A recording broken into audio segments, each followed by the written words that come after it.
بسم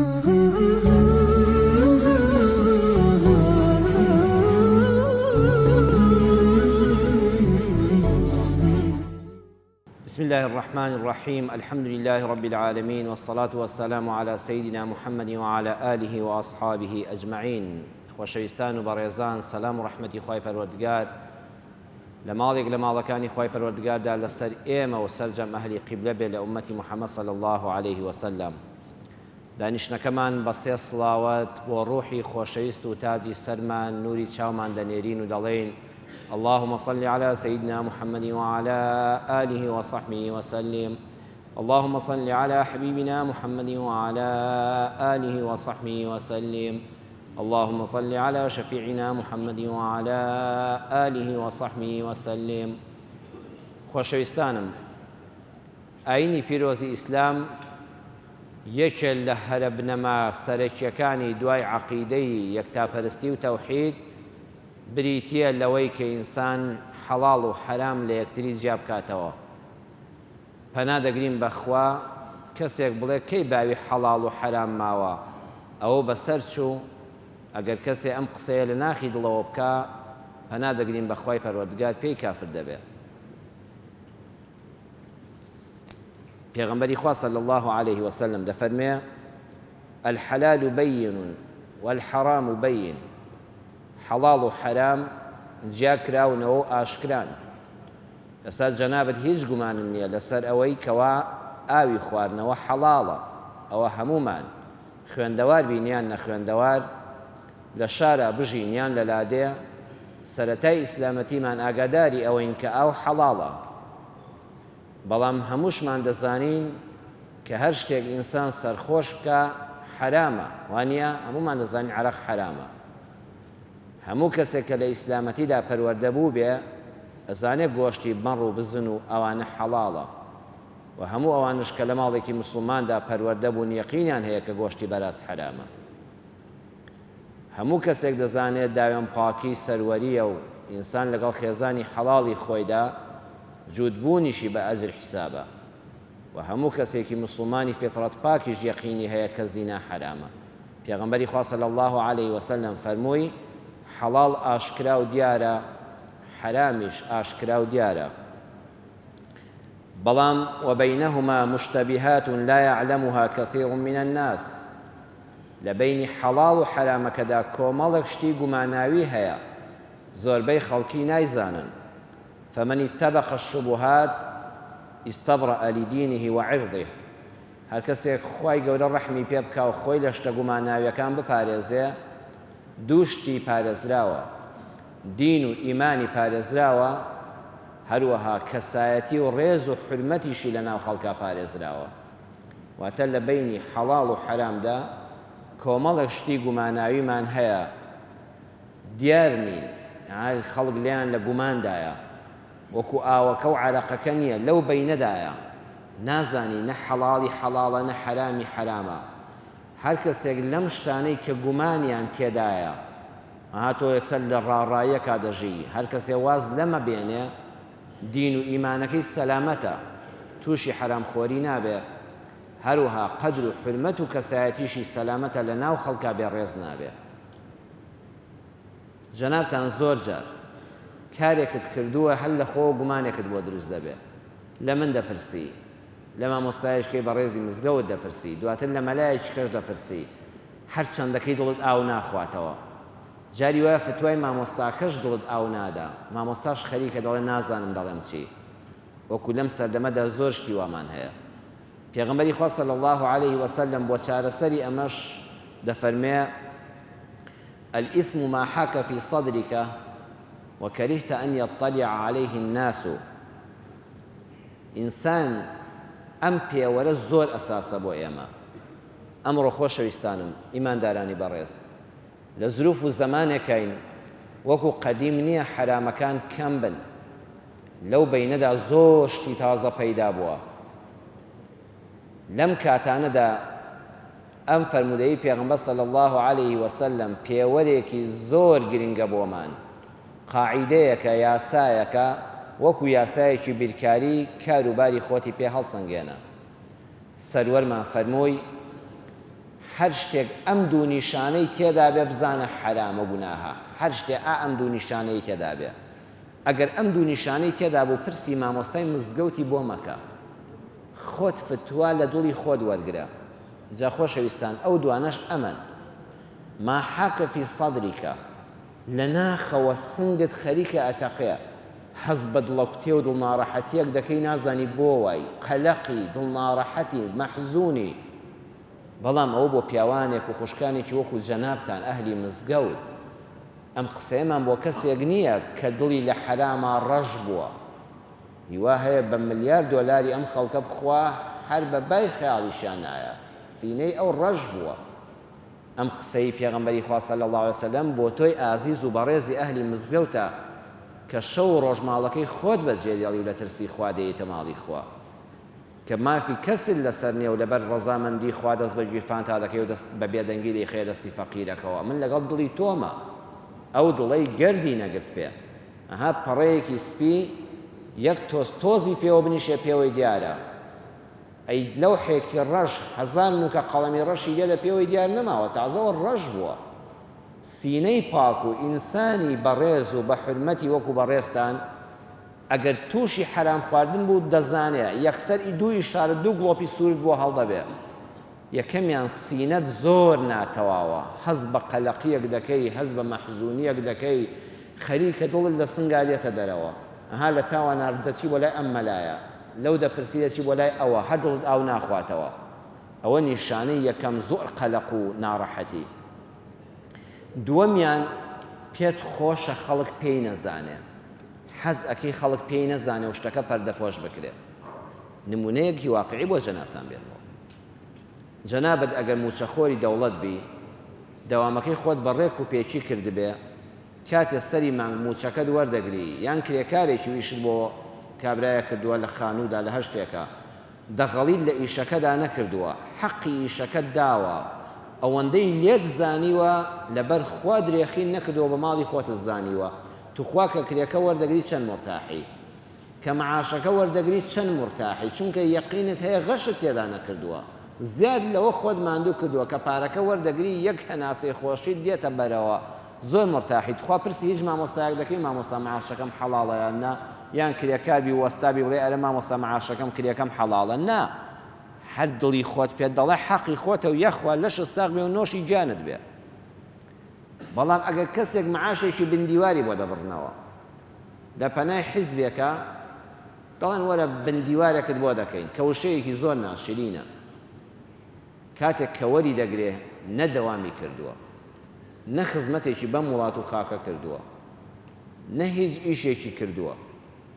ئیتر ئەم بەهۆی خزمێکە و ئەو بەهۆی مەسئولێکە و ئەو بەهۆی فڵانێکە و بندیوارێکی بۆ دەبڕنەوە هەر کە وەری دەگرێت یەکەم جا پرس بە من دەکات پرس بە تۆ دەکات پرس بەو دەکات مامۆستا تۆ بڵێ حەڵاڵ بێ معاشێکی بندیواریان بۆ کردوم هەست چونکە یەکەم نیشانەی ئەوەیە تۆ هێشتا پاکی کە ئەم پارە حرامە وەردەگری یەکسە سینەت پێت دەڵێ بەخوا نامرتاحی دووەمیان کە دەچی بۆ معاشی بندیوارەکە لە مەقەڕی حیزبێکە و لە شوێنەکە وەری دەگری سێ چوار قوتاقوتی بۆ دەکەی بزانی کەسیش دیار نییە برادەرێکم وتی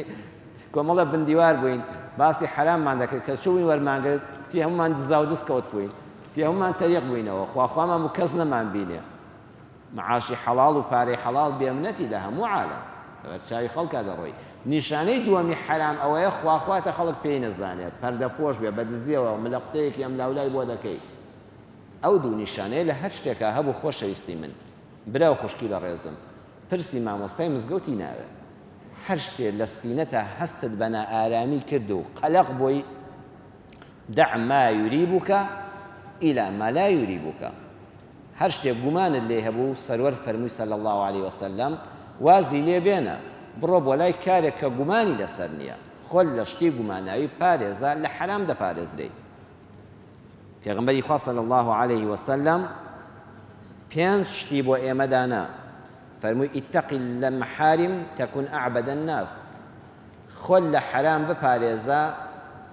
لە خواپەرستترین خەڵک حساب دەبی ئەگەر لە پێغەمبەری خوا صلی الله علیه وسلم بپرسی ئەی پێغەمبەری خوا پێوەری پیاوچاکی کێیە پیاوچاک ئەوەیە ڕیشی ئەوەندە پانە مێزەرێکی سپی ئەوەندەی بەسەرەوە و جزداشێک و عەبایەکی لەبەردایە تەسبیحێکی 1001 دەنگی پێوەیە ڕەمی بە پێوەری من و تۆ وا بزانین سیمای مرۆڤەکان نیشانەی و ئەولیایی و پیاوچاکیە بەڵام پێغەمبەری سەرەوە صلی الله علیه وسلم فەرمووی اتق المحارم تكن أعبد الناس ئەگە حرام هاتە بەردەست و لەبەر خاتی ئەو ئەڵڵایە وازت لێ هێنا معاشەکان بۆ دەبڕێەوە دەگوت واللهی من مستحق نیم پێی لەبەر خاتی ئەو خوایە نامەوێ حیزبێک سارەیەکی دەدایە و کاکە واللهی گوناحە من لەسەر دەنجی ئەو خەڵکە خۆم دەوڵەمەند کەم لەبەر ئەو ئەڵڵایە وازم لەو حرامە هێنا ئەوە تۆ لە هەموو کەسی سەرزەوی خواپەرستری تۆ وەلی خوای جاری وایە ئەو وەلی ئەو کاکە گەنجەیە جاری وایە ئەو مام حاجەیە جاری وایە ئەو خوشکەمانە حرامەکە هاتۆتە بەردەستی و مانعێکیش نییە و لە کەسیش ناترسێ و بێمنەتە بەڵام بیری قبر و قیامەت دەکاتەوە دەڵێ دنیا هەروە ڕوون نابێت و خوا با قبر و قیامەتی خۆم بە حرام ئاگر نەدەم لەبەر خاتی ئەو خوای گەورە وازت لێ هێنا دڵنیا بە تۆ لەو کاتەدا یەکێ لە دۆستانی خوای واز لە حرام بێنە ئەبی بە خواپەرستێکی ڕاستەقینە ئەینا بەخوا خۆشەویستەکەم بە شکڵ و شێوە هەڵمەخەڵەتێ ئەوە مەلایە جبە و مێزەری لەبەردایە ئەوە ژنی شێخێتی لەبەردایە ئەوە خۆی وا دەبینێ و ئەوە ڕیشی وایە ئەوە سەری وایە کردار بە تایبەت لە ئاستی حرامە خۆت بۆ گیرا و خۆت نەفرۆشت و نەکردرای زۆر گەورەیە ئەوە تۆ بەڕاستی خواپەرستی پێغەمبەری ئازیزمان صلی الله عليه وسلم فەرمووی وەرضە بما قسم الله لك تكن أغنى الناس ئەگەر خوا ئەو دڵ و دەروونەی دایتێ ئەو بەشەی کە خوای گەورە بە حەڵاڵی بە تۆی بەخشیوە هەوڵی خۆتت داوە کاسبی خۆتت کردووە تەمبەڵ نەبووی چاو لە دەستی خەڵک نەبووی حەل لە ناو نوێنان نەخەوت بووی تا خوا فرسەتی داوی هەوڵت داوە کە نانی حەڵاڵ بەدەست بێنی لێتان تێک نەچێ خۆشەویستم بڵێ قەناعەت ئەوەیە کوڕە کەعسبی ناکەم خوا ڕەزاقە ئەوە خۆت دەخەڵەتێنی هات چۆلەکەیەک ئەزانێ خوای گەورە ئەڕەزاقە بەڵام بە باڵەکانی دەفڕێ و هەزار کناوکون دەکا بۆ ئەوەی بەچکەکانی تێرکە ئەبێت تۆش لە شوێنی حەڵاڵە دامەنیشە لە جێ مەخەوە بە دووی کەسابە تا بگەڕێ جا ئەوەندەی کە حەوڵی خۆتت بۆ درا بە حەڵاڵی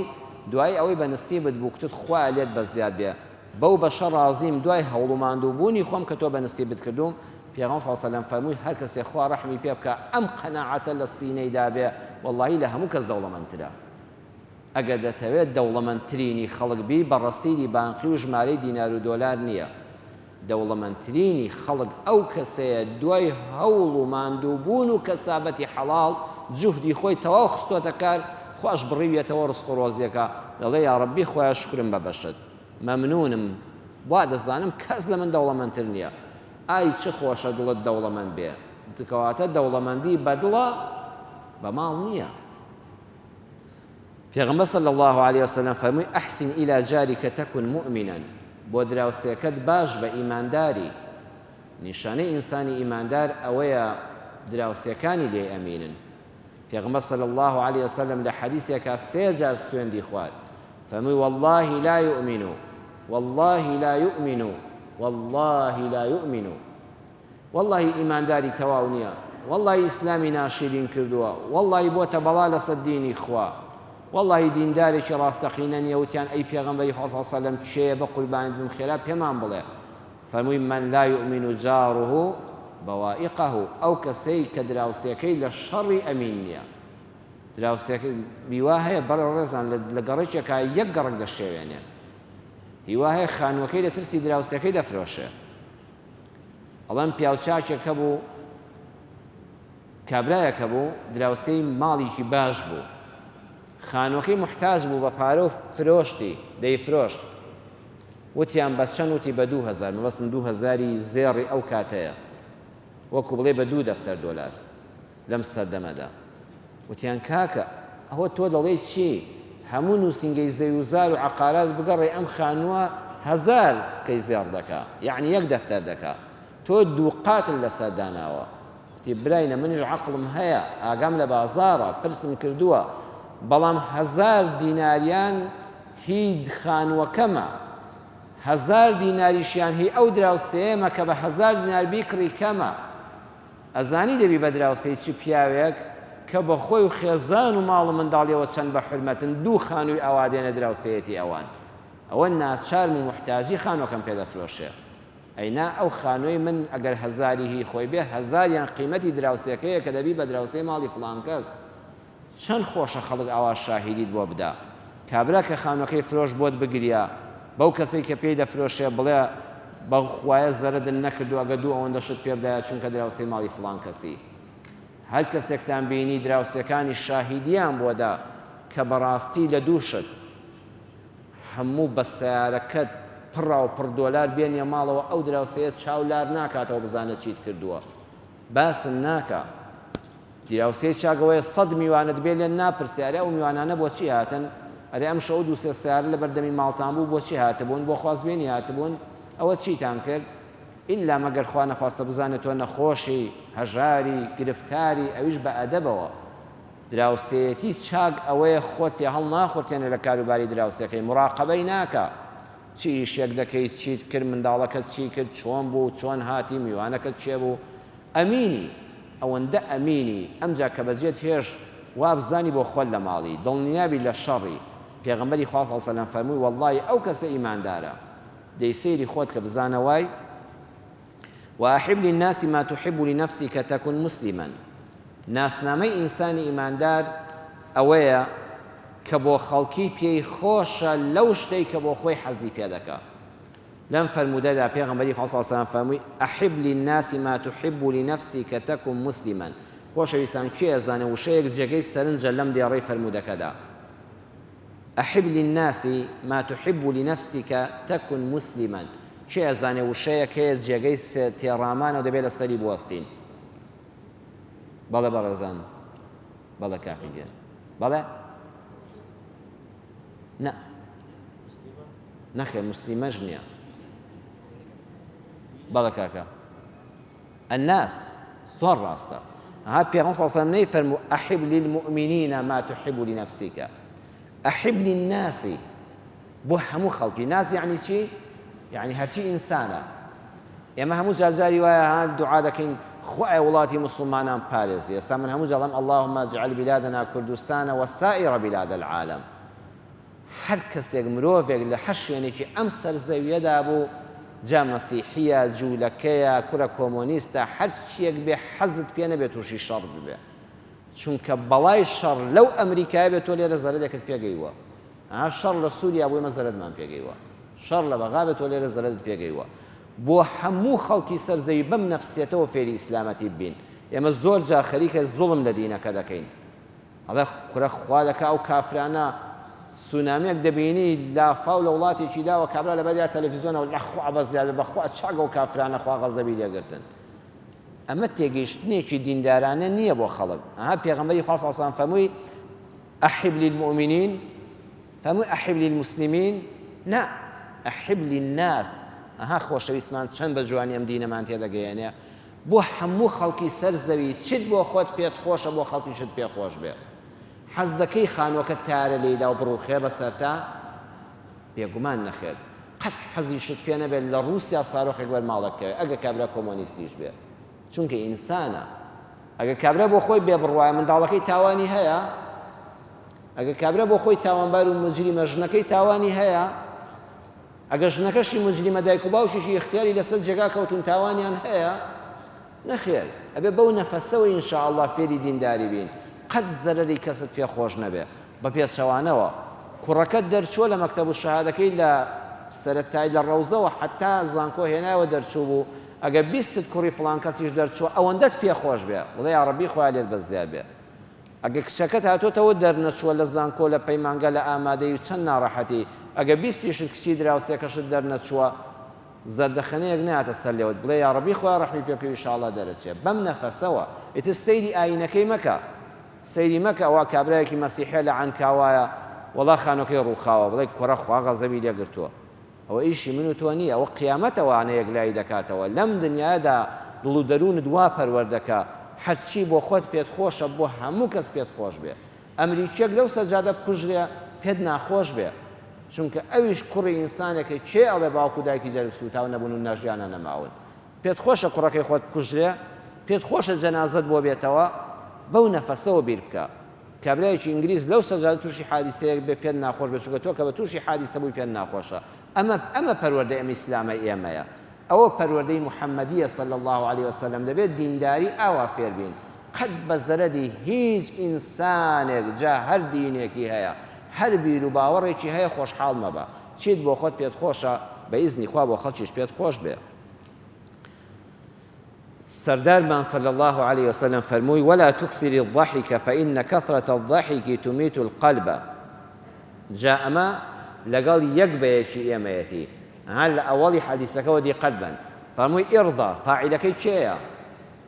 فاعیلی ئیڕضا چێیە؟ فاعیلی ئەحسین چێیە؟ ئەوەی کە لە زمانی عەرەبی شارەزان. فاعیلەکەی ئەنتەیە تۆ، نەحنو نییە ئێمە نین. نەیفەرموو ئەحسینو ئیڕضو ئوحیبو لەگەڵ یەک بەیەکێتیان کە حەدیستان خوێندەوە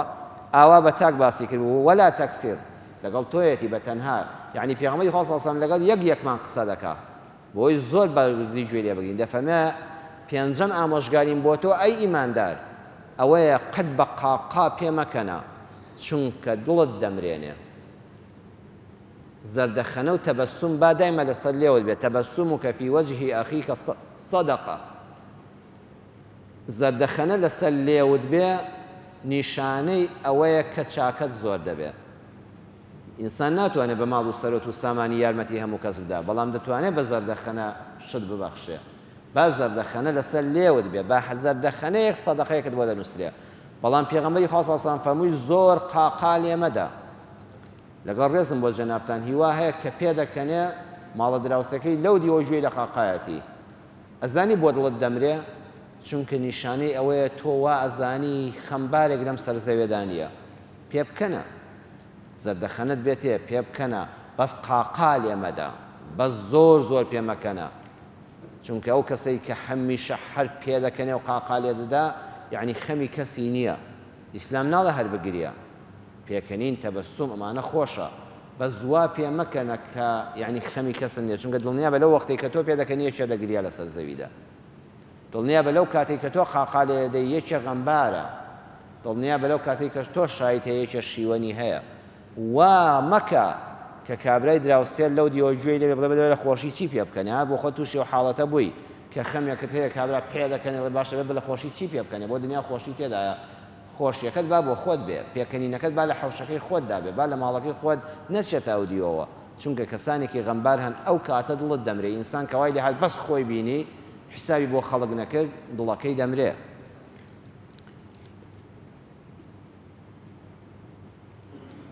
ئینسانی وامان هەیە لە حرامە پرسیار دەکات لەبارەی شتی زۆر وردەوە کەچی لە حرامە گەورەکان خۆی ناپارێزێ. پیاوێک لە شاری مەککە لە عەبدوڵای کوڕی ئیمامی عومەری پرسی ڕەزا و ڕەحمەتی خوایان لێبێ، وتی قوربان ئەرێ پرسیارێکم هەیە، ئێمە لەژێر بەرجی ئیحرام داین و خەریکی تەوافین و حەج دەکەین. فەرمووی بەڵێ. وتی پرسیارێکم هەیە. فەرمووی پرسیارەکەت بکە کاکە. وتی ئەرێ قوربان ئەگەر مێشولەیەک یان کێچێک ئەوە بە ئیحرامە سپیەکەمەوە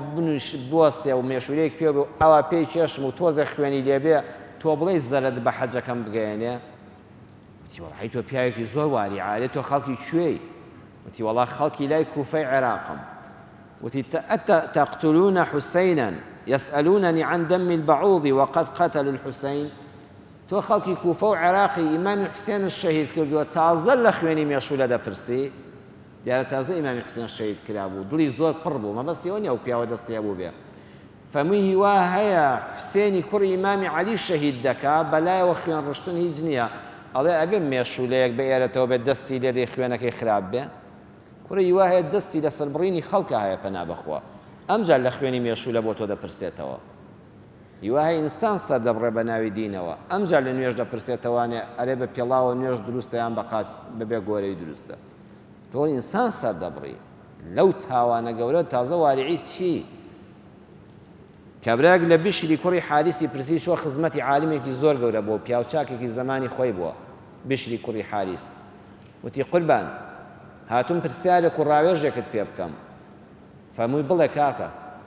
ئەگەر لە زانستمدا بوو جواب بدەدەمەوە، ئەگەر نەشم زانی دەنێرم بۆ لای مەلایەکی باشتر. وتی قوربان من ژنم هەیە و دایکیشم هەیە دایکم پێم دەڵێ ئەگەر ژنەکەت تەلاق نەدەی شیری مەمکمت پێ حەرام بێ بچم بە قسەی دایکم ژنەکەم تەلاق دەم فەرمووی ژنەکەت بێ ئەخلاقە وتی نەوەڵا دزە نەوەڵا ماڵانگەڕە نەوەڵا نوێژ دەکا بەڵێ ڕۆژوو دەگرێت بەڵێ حیجابە بەڵێ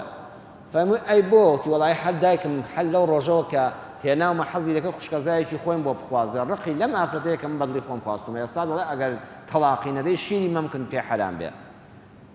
ئەم عالمە تێگەیشتوو بوو نەیگوت وەڵڵی ئیتاعی ئەمری دایک و باوک لە پێش خێزانی شەوەیە فەرمووی من یەک پرسیار لە تۆ دەکەم ئەگەر لە هەموو شتێکە ئەوەندە گوێڕایەڵی دایکتی بەموو لە قسەی لا نادەی وڵی بە قسەی بکە بچۆ ژنەکەش تەلاقدا بەڵام ئەترسم هەر لەمەیاندا بە قسەی بکەیت ژنەکەت تەلاق دەی دوایی لە دەیان شوێنی ترا بێ ئەمری دایکت بکەیت فەرمووی وامەکە نەوەڵا بە قسەی ئەمری دایکت تا سنوورێکە کە مافی بووکەکەی پێشێل نەکە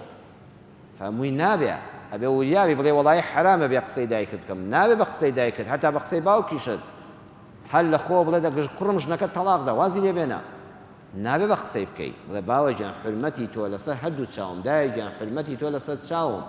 بەڵام ئەم ژنە گوناهە تەلاقی دەم لە خۆوە دەبێ ها بەوتی نەفەسەوە ئەگەوریان نەبووە فتوایەکی غەڵەتی بۆ بدایە بێکتە دوای حەقی خوا حەقی کێیە حەقی دایک و باوکە بڕۆ ژنەکەت تەلاقدا نەخێر فەرمووی بەڵام دەترسم تۆ ئەوەندە خواناز نەبی ئەوەندە لە قسەی دایکتان نەبی هەر لەم قسەیە بە قسەی بکەیت دواتر بچێەوە ڕۆژە لە دایکی شدەی ناوا مەکە ئەوە واریعی نییە ئەوە دینداری نییە لە وەرگرتنی شەرعدا زۆر کەس بە حساب زۆر خۆپارێزە لە حرام و لە بێ شەرعی بۆ نمونە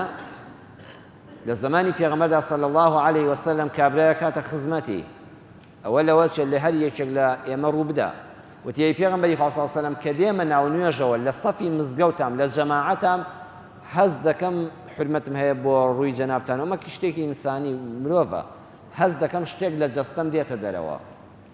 هەوایەک لە جەستەم دەچێتە دەرەوە دەبێت دیسان بڕۆم لە سەفی جەماعەتەکە ببڕم و نوێژەکەم ببڕم و بچم دەستنوێژ هەڵگرمەوە دەگەمەوە ناو نوێژەکە دیسانەوە هەز دەکەم شتێک لە جەستەم هاتۆتە دەرەوە بەڕاستی ناڕەحەتم نوێژم لە سەق فرس بووە پیامبەر صلی الله علیه و سلم فەرمووی لا ينصرف حتى يسمع صوتا أو يجد ريحا فەرمووی وامەکە ئەوە شەیتان لەم ڕێگەیەوە بۆ دێ و تووشی وەسوەسەت دەکا واریعی و دینداری ئەوە نییە هەروە بزانێ شتێک بە هینتا هات و خێرا ڕاکی دەست نوێژەکەت شکاوە فەرمووی حتا بۆنی شتێکی پیس و ناخۆش نەکەی یان گوێل لە دەنگێک نەبێ کە لە جەستەی مرۆڤ دێتە دەرەوە فەرمووی بەو دوانە نەبێ حتا ئەوە نەبینی بە قسەی سکت مەکە بە قسەی شەیتان مەکە هیوا هەیە دەڵێ وەڵاهی هەز دەکەم شتێک لە عەورەتم هاتۆتە دەرەوە دڵۆ پێمیزم کردووە دەستمە دەرەوە سەیەکم هیچ نییە برام هەر گوێ مەدەی ئەوە بەوە بە قسەی بکەی تووشی وەسوەسەیەکی پیست دەکا ناوەڵا هیچ تەڕایی بە لەشتەوە نییە و ئەو شتێک کە هاتوۆتە ناو زەکەرتەوە عیب نەبێ ئەوە هیچ نییە بە قسەی مەکە ئەوە واریعی و دینداری نییە ئەوە وەسوەسەکاریە هیوا هەیە بە حساب زۆر واریعانە دەڵێ بەخوا بۆی تووشی گوناه نەبم دینداریەکەم دروست بێت کە مستە ئاو هەڵدەدا لە پژملیەوە دەڕوە چەندم و چاوشتن ئاسانە خۆی گەورە دیاری کردووە ئێرەت لەگەڵ ئێرە ئەم نەرمەی گوێت دێتە کوێ ئێرە ئەتر بۆ ئاوا دەکەی زستانە نیوەی لەشی خۆی بە دواوە دڵی فڵسەی سارە هەڵدەدا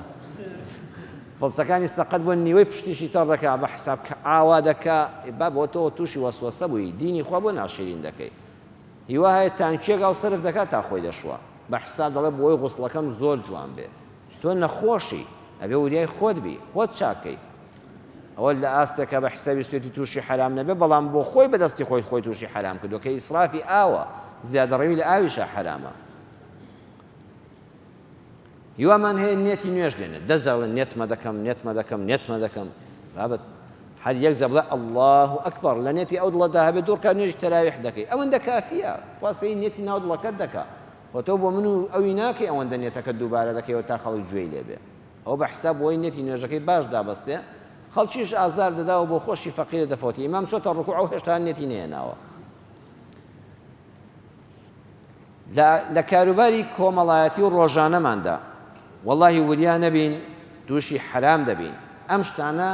ها پێغەمبەری خوا صلی الله علیه و سلم سەرەتای فەرمودەکەم بۆ خوێندنەوە فەرمووی حەڵاڵ دیارە و حرام دیارە لە بەینی شتی گوماناوی هەیە خۆل لەو شتە گومانانە پارێزە دینت پارێزراوە و ڕێز و حرمەت و کەسایەتیشت پارێزراوە. بۆ نمونە مردوویەکت لێ مردووە، دەست بەجێ دوای تەعزیەکەی بڕۆ بەشی کۆمپانیای خۆراک ئاگادارکە، بڵێ کاکە فڵان کەس لەو بەروارەوە مردووە، هەیە کەر لە قەیلێداوە، چۆ بۆ بارەدا کەر لە قەیلێداوەڵەن کەمەندامی سەنگەرە. ئەزانیەوە زوڵمن لەو پێشمەرگەیە کردووە کە کاتی خۆی دەستێکی داناوە لەسەر کوردایەتی،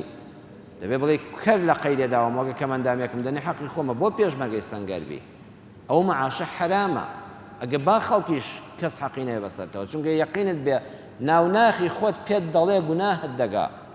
وەخوا خواشتەکە مەعاشەکەت وەرگر خەڵک ئاگایان لێ نەبێ و ئەوان لەبیر نەچوو بێتەوە کە تۆ بە کەر لە قەیلێداوی نەک پێشمەرگەوی لە سەنگەرا بریندار بووبی. خواخواتە خەڵک پێی نەزانێ. ئاگاداری ئەم بابەتانە بین. ئەمە ئەسڵی دینە، ئەمە پەروەردەی مزگەوتە، ئەبێ زۆر بەجددی وەریگرین. هیوا هەیە دەچێتە مەطعەمێک کابرا نانی خواردووە، شلەو برنجێکی سادەی خواردووە، مەعیدەشی کەباب دەبا، من و تۆ دەچین برادەرین دۆستین ڕۆژە چاکەیەکت بۆ هەبوو حرمەتت دەگرێت لەبەر خوا. ئەڵێ کاکە مامۆستا عایدی من بێ نانەکەی تۆش نابێ بڵێ کاکە مەمنون بە قوربان دەست خۆش بێ. فەقیرەوە هاتۆ بای 4000 بخوات 40,000 داناوە. ئەزانی ئەو نانە حرامە. خەڵک بە پاس هەیە من بینیمە خەڵک بە پاس دەڕوا بۆی 1000 دینار کەمتر بدا. 4 برادەری توش دەبێت کاکەوانش عایدی منن. فەقیرە ئەویش حەزی لێ بە تەکسی بڕوە. بۆیە بە پاس ڕۆیشت تۆ شتێک بۆ منداڵەکانی بگەڕێتەوە وەڵا بەشی 5 تەکسیش فەقیرە دادەنێ. هەرچی محاولەش با قبول مەکەن. ئینشاءالله فێری ئەمە بین. نە لە مەطعەمە، نە لە دوکانە، نە لە ناو کرێی سیارەدا قەت قبول مەکە خەڵک پارەت بۆ بدا. ئەوە تۆ دەچێ ماڵی فڵان کەس میلەتی ئێمە الحەمدولە ئەوەندە نانخۆشە، ئەوەندە سەخی تەبیعەتە، کابرا لە ماڵی خۆیان هەموو ماڵەکەیت بۆ بکا بە پاروێ نان پێی کەمە. تۆش وەکو میوانداری چی، بەڵام لە مەطعەمە وانە. یان خاوەن مەطعەم کتی کاکە عایدی خۆمان بێ بە خۆ بڵێ یا خۆ بەزێ بێک، ئەوە شوێنی کەسابەتە. کوێ دوکانێکەوە با دوکاندار ڕێزیشت لێ بگرێ. هەرچە من ئەوە لەگەڵ ئەو شتانی دوکاندارەکانیش نیم، بەڕاستی ناخۆشە. بەخوا نابێ و بەخوا عایدی خۆم بێ و وەک کابرای کوردستانی ڕۆژهەڵات ئێستا زۆربیان حرمەتم هەیە بۆیان دەستی وا پارەکە دەستێ دە میوان بە. وڵا کابرای کوتی کاکە ماڵە داوا بێ، کابرای دوکاندار بە دوی کەوتو کاکە بە قوربان پارەکەم دەیە، کوتی کاکە تۆی عایدی خۆمان بێ. منیش بۆیە ڕۆیشتم کوڕەکتی کاکە بە زمانی خۆم دانووسام، وەڵی من ها زمانم ڕاهاتووە. ئەو خوڵقەی ناوێ حەدی خۆی لێ وەرگرە، هیچ عیبە نییە، شوێنی کەسابەت و تۆ بۆ کەسابەت دانیشتووی دەتوانی خاتری بگری، دەتوانی شتێکی باشی بدەیتێ. بەڵام لێی گەڕێ و بەخوا نابێ و یان کابرا یەکسە بڵێ وەڵا سوپاست دەکەم لێی بەس زیاد بێ، ئەو بەس زیاد بوونە حرامە.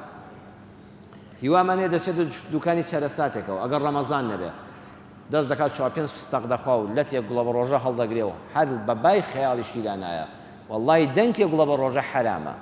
چونکە کابرا تەقدیمی نەکردووی، ئەوە بۆ کەسابەت لەوێ دانراوە. لێەوە فێری حرام خۆری دەبی. برادەرێک تێ باخێکی هەیە تۆی بردۆ بۆ سەیرانێک وەڵی نابێ ئەو مافە بە خۆت بدەی بڕۆی بۆ ناو باخەکە قۆغ لێقیتەوە قەیسی لەکەیتەوە لەوێدا کەسایەتی دەسەلمێ قەل ئەو ڕیشی لێمەدەوە دانیشە پاروێک نام بخۆلە و شوێنێک کە بۆ دیاریکراوە بە حرمەتەوە چایەک بخۆوە مەچۆ ناو باخەکەیەوە بگەڕێ و دەست لە میوە بژێڕی ئەوانە، چونکە دواییش کەسایەتیت پێی لە کەدار دەبێ. هەر کەسێ خۆی لەم حرامانە پارێزێ دینی سەلامەتە، شەخسیەتیشی سەلامەتە، چاول لەو شتانە و نەبیعنی هەبوو من بینیمە دەچێتە دوکاندارێکەوە کیلۆیە قەیسی دەکات تا کابرای دوکاندار بۆ دەکات یەک دووەک فڕێداتە ناو دەمێەوە. کابرای دوکاندار پێی ناخۆشە، پێی عیبە پێت بڵێ، کەسایەتیشت دێتە خوارەوە. بیکڕە بە پارەکەی خۆت، دوایی بڕۆ خۆت بیشەوە ماڵی خۆتە، حەزەکەی هەموو بە یەکژەم بخۆ، بە پارەکەی خۆت چەند مرتاحی. پەنجەیەک لە ماستەکەی مەدە لە دوکانەکەی و لایەکی لێ دەکەیوانەوە بزانی لەم لەشیان دەخۆی لەویشیان دەخۆی. بیکڕە دواتر بڕۆ تاقی بکەوە، ئەگە بەدڵ نەبوو جارش کەمەچەوە دوکانە. ئەمانە کاری ڕۆژانەمانن. پێغەمبەری خوا صلی الله علیه و سلم فەرمووی لە بینی حەڵاڵ و حەرامان ئەڵێ خۆ دزیم نەکردووە، جێی فەرقی چییە لەگەڵ دزیدا؟ دزیەکی باشکرایە و کابرا پێت عیبە بڵێ وام مەکە. کەسێک پێت دەڵێ فەرموو میوان بە، نابێ یەکسە بڵێ فەرموو قوربان. ئەڵێن کابرایەکی وتی کاکە میوانم بە، وتی فەرموو بێم بۆ کوێ؟ وتی وەرا بۆیە، وتی ئێ ئەسپەکەم لێشێ بەسمەوە، کوڕە وتی بە زمانم بیبەستەوە، من سوزانم یەکسە بدەی. لەبەرەوە کەسێک خۆڵقیشی کردی یەکسەر نابێ بڵێ فەرموو. جارێکی مامۆستایەکی بەڕێزمان هەبوو لەگەڵ حرمەتمدا وەفاتی کرد، هەر قسەی خۆش بوو. نوێژی جەژنی ڕەمەزان بوو، کابرا وتوی بەخوا خۆڵقی مامۆستا بکەم، حتمما دەچێتەوە ماڵی خۆیان، ڕۆژی جەژنەوە هەر کەسە دەچێتەوە ماڵی خۆی، ماڵی مامۆستاش 2 هەنگاو لە مزگەوتەوە دوورە. هاتینە دەرەوە وتم مامۆستا لە خزمەت تا بین، وتی وەڵی با تەلەفۆنێ بۆ ماڵە بکەم بەشە گۆشتەکەم بۆ نیوە ڕۆ هەڵگرم، فەرموو با بڕۆینەوە. جا کابرای داماوزیان لە هەموو بەیانیان خێزانی کێشتی لێنە نابوو کتی کورە بەم بەیانێ مناڵان ناخۆم کتی وایە حراز من کەبابخانەش نییە بڕۆم بۆ کوێ وڵای ئافرە من نەمزانی مامۆستا لە فەرموو یەکسەڵ فەرمووە فەرموو من زین دەڕۆمەوە تەلەفۆنی بۆ ماڵێک بوو بەرشە کێشتەکەی من بۆ نیوەڕۆ هەڵگرم ئاواژ نەبین ئەوە گەبە لە ڕووی سوحبەتی شەوەی حەرامان کابرا تووشی چی ئیحراز بوونێک دەبێ دوو میوانی هەیە بە تۆش وەک تۆش فەرموو لەوە چێونانی دوو میوانی حازر کردبێ نابێ یەکسە بە دووکەوێ ئال لەوێەوە تووشی حرام خۆری دەبی خۆ پارێزە بە هەر هۆکارێک بێ لە شتێک کە بە پارەی خۆت نەتکڕی بێ کە لە ماڵی خۆتانە بێ کەسایەتیت پارێزراوە پێغەمبەر صلی الله علیه و سلم فەرمووی وەڵاهی لە دینەکەشا تووشی حرام خۆری نەبووی گوناهی خەڵکت نەهێناوەتە سەر ئەستۆی خۆت ومێدەوارم ئەم بابەتە ئەگە توانیمان شەوەکانی داهاتوو هەندێکی تر لەسەری بدوێین بەویستی خوای پەروەردگار یا ڕەبی خوا لە حرام بمان پارێزی ئیمان و یەقینێکشمان بدەیتێ خوایە گیان بەرچاوڕوونمان کەی لە شتێکیش کە لە حرامەوە نزیکە و لە حەڵاڵەوە دوورە بەرچاومان ڕۆشنکەی شخصیەتێکی وامان دەیە نەفسێکمان بدەیە کە لەوەش خۆمان پارێزین یا ئەرحەم الراحیمین یا ڕەبی خوایە ئەوەندەمان حەڵاڵ بدەیتێ ئەوەندەمان پارەی حەڵاڵ ئەوەندەمان ماڵی حەڵاڵ ئەوەندە خۆشگوزەرانی ژیانمان پێ بەخشی کە لە تاوانە تووشی حرامخۆری نەبین یا ڕەب العالەمین یا ڕەبی خۆیان ئەوەندەمان حەڵاڵ پێ ببەخشی کە قەت تووشی حرامخۆری نەبین چونکە جاری وایە محتاجی تووشی حرامخۆری دەکا خۆیان لە فەزلی خۆت بێ بەشمان نەکەی لە ڕزقی خەزێنەی بێسنووری خۆت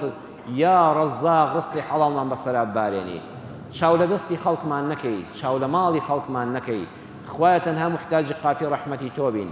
خۆیان کە محتاج بین محتاجی دەستی ئینسانی نامەرد نەبین خۆیان کە پێویستیمان کەوتە کەسێک پێویستیمان بکەوێتە ئینسانێکی مەردی قارەمانی لێهاتووی سەخی تەبیعەت کە دەست نەنێ بە ڕوومانەوە ڕوومان نەشکێنێ یا ڕەب العالەمین خۆیان هەر کەس حەڵاڵ خۆرە قەت پەچی نەخەی خۆیان هەر کەسێک تالیبی حرامە هیدایەتی بدەی بەرچاوی ڕۆشنگەی بیجێڕێەوە بۆ حەڵاڵخۆری یا ڕەب العالەمین خۆیان ئەگەر ڕۆژێک مافی کەسێکمان خواردووە و هەستمان پێ نەکردووە یا ڕەبی خۆیان دوعای بۆ دەکەین خۆیان لە گوناهی خۆش بی خۆیان لە گوناهی خۆش بی و نەیگەێنینە قیامەت و بتوانین گەرنی خۆمانی پێ ئازاکەین لەو شتانە داوای چاوپۆشی لێ دەکەین کە بە هەڵە بە سەرماندا تێپەڕیەوە خۆیان لێمان ببووری خۆیان لە دینەکەی خۆ زیاتر شارەزامان کەی یا ڕەبی خۆیان لەم ڕشەوە مبارەکەدا لە بەدەستی دەستنوێژەوە ئەم ئیمانداران لە تۆ دەپاڕێنەوە خۆیە ئەوەی نەخۆشە شیفای بدەیت یا ڕەبی خۆیە هەر کەسێک جەستەی بە ئازارە خۆیان ڕەحمی پێ بکەیت هەر کەسێک دڵ ناڕەحەت و دڵبەخەمە و نەخۆشی دەرونی هەیە خۆیان دڵ دەرونی ئاسوودەکەی خۆیە هەر کەس دڵبەخەمە دڵخۆشیکەی هەر کەسێک لەم شەوانەدا فرمێسک بە چاویا دێ و داوات لێ دەکا یا وەهاب منداڵی ساڵحی پێ ببەخشی خزێنەی ڕەحمەتی تۆ ئەوەندە فراوانە لی کەم نابێتەوە یا ئەڵڵا قەڵەمی قودرەتی لێدەی و مناڵی ساڵحی پێ عەتاکەی هەر کەسێ ئەولادەکانی ساڵحن خۆیە تەمەنیان پڕ بەرەکەتکەی هەر کەسێ منداڵەکانی خراپن لار و لەوێرن یا ڕەبی خوای ئیسلاحی حاڵیان بکەی و هیدایەتیان دەی بۆ ڕێگەی ڕاست یا ڕەبی خوای عاقبەتی هەموو لایەکمان خێرکەی تاعەت و عیبادەتی ئەم بەندانەی تۆ لەم شەوەدا بەنێتی شەوە قەدرەکان هاتوونە ماڵەکەت خوایە پاداشی لەیلەتول قەدرمان بۆ بنووسی ماڵی تۆمان ئاوەدان کردەوە خوایە ماڵمان ئاوەدان کەی هەر کەسێ ئەم ماڵی تۆی ئاوەدان کردەوە ئەم عیبدانەی تۆ عیبادەتی تێدا دەکەن خوایە ماڵی ئاواکەی لە دنیا هەزاران ئەوەندەی پێبەخشی و لە قیامەتیشا خوایە ئاوا کۆشکی بەهەشتی لەو جوانترین مادەکانی بەهەشت بە چاوی خۆی بینێ کە لە جیاتی ئەم بزگەوتە پێی عەتا دەکەی آمین یا ئەرحەم الراحمین